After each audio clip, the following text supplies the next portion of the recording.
पिछले कुछ टाइम से लोगों में अपने बाप को बदलने का रिवाज चल रहा है और ये शौक़ में लोग करते हैं, लेकिन इसके अंदर दुनिया में भी आपको ज़िल्लत उठानी पड़ती है और आखिरत में भी जो है इसका अंजाम अच्छा नहीं है। अस्सलाम वालेकुम, उम्मीद आप सब खैरियत से होंगे। काफ़ी टाइम से देखा जा रहा है कि लोगों में अपने बाप को बदलने का रिवाज चल पड़ा है।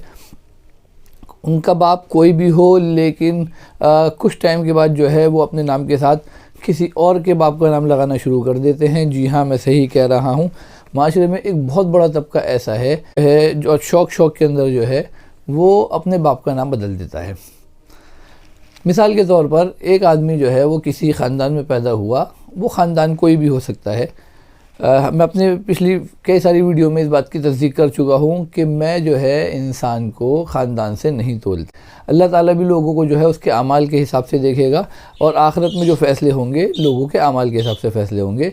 मैं भी जो है कभी किसी को ऊंच नीच की वजह से उसको नहीं तोलता कि उसका ख़ानदान छोटा है या वो किसी ऐसे ख़ानदान में बड़े ख़ानदान में पैदा हो गया तो मैं उसकी इज़्ज़त करूं, और अगर कोई बज़ाहिर किसी नीचे ख़ानदान में पैदा हो गया तो मैं उसको जो है हक़ारत की नज़र से देखूं।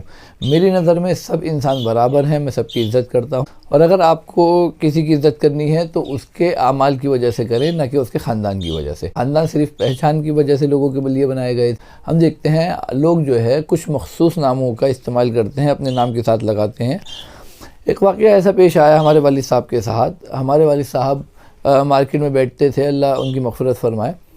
तो उन्होंने एक दुकानदार का कार्ड उनके सामने आया, तो उन्होंने उस दुकानदार के नाम के साथ ऐसा नाम लगा हुआ देखा जो कि उस दुकानदार से वो नाम कोई ताल्लुक़ नहीं रखता था, यानी वो ख़ानदान। तो हमारे वालिद साहब को बड़ी हैरत हुई और हमारे वालिद साहब उस दुकानदार के पास पहुंच गए। उससे लेक्चर लायक हुई, दुआ सलाम हुई, बैठे, चाय वगैरह पी। बातों बातों में हमारे वालिद साहब ने उनसे पूछा, दुकानदार से पूछा कि भाई तुम्हारी अम्मी ने दूसरी शादी कब करी? तो जैसे वालिद साहब ने ये बात कही तो वो जो है ज़रा उछल गया। वो कहने लगा, ये क्या बात कर रहे हो खान साहब? भाई हम खान हैं और हमें इस बात का किसी भी तरह का कोई फ़ख्र नहीं है, कोई घमंड नहीं है कि हम खान हैं। खान होना अपने आप में कोई बड़ी बात नहीं है, ये सिर्फ ख़ानदान की एक निशानी होती है। असल आदमी के मामलात जो है वो उसके अमाल से तय होते हैं, ना कि उसके ख़ानदान से।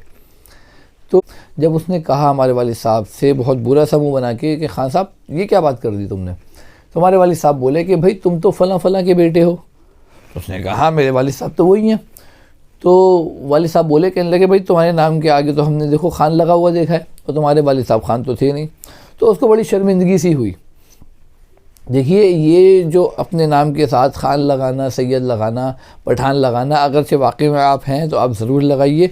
अगर आप ऐसे ख़ानदान के नहीं हैं जिस ख़ानदान का नाम अपने नाम के साथ लगा रहे हैं, तो कुरान में भी और हदीसों में भी इसकी बहुत ज़्यादा मनाहियत है और इसके ऊपर जो है वो जहन्नम के हुक्म तक जो है अल्लाह पाक ने और अल्लाह के नबी ने बताए हैं। जो आदमी अपने नाम के साथ किसी और का नाम जोड़े, यानी अपने बाप के अलावा किसी और आदमी को अपना बाप बताए, तो वो जो है अपना ठिकाना जहन्नम में बना ले। कुरान में सूरह अहज़ाब में भी जो है वो अल्लाह ताला ने 4 नंबर और 5 नंबर आयत के अंदर अल्लाह पाक ने इसका जिक्र फरमाया है। और हदीसों में भी, एक हदीस में मौला अली फरमाते हैं, मौला अली के पास एक पर्ची थी जिसमें जो है कुछ ख़ास बातें मौला अली ने लिखी हुई थी।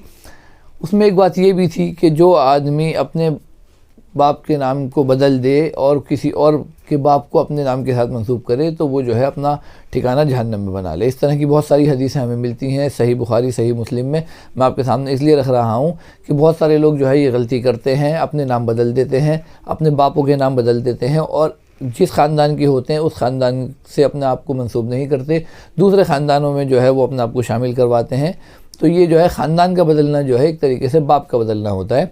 इसलिए कोशिश करें आप जिस ख़ानदान में हैं फ़ख्र से आप अपने ख़ानदान का वही नाम बताएं जिस ख़ानदान में आप पैदा हुए हैं, ना कि आप जो है दूसरे ख़ानदानों के नाम बताएं। ये दुनिया में भी ज़िल्लत का सबब है और आखिरत में भी ज़िल्लत का सबब है। उम्मीद आपको मेरी बात समझ में आ गई होगी। मेरी वीडियो आपको अच्छी लगे तो इसको लाइक करिए, सब्सक्राइब करिए, सब अपनी से शेयर करिए। अल्लाह हाफ़िज़।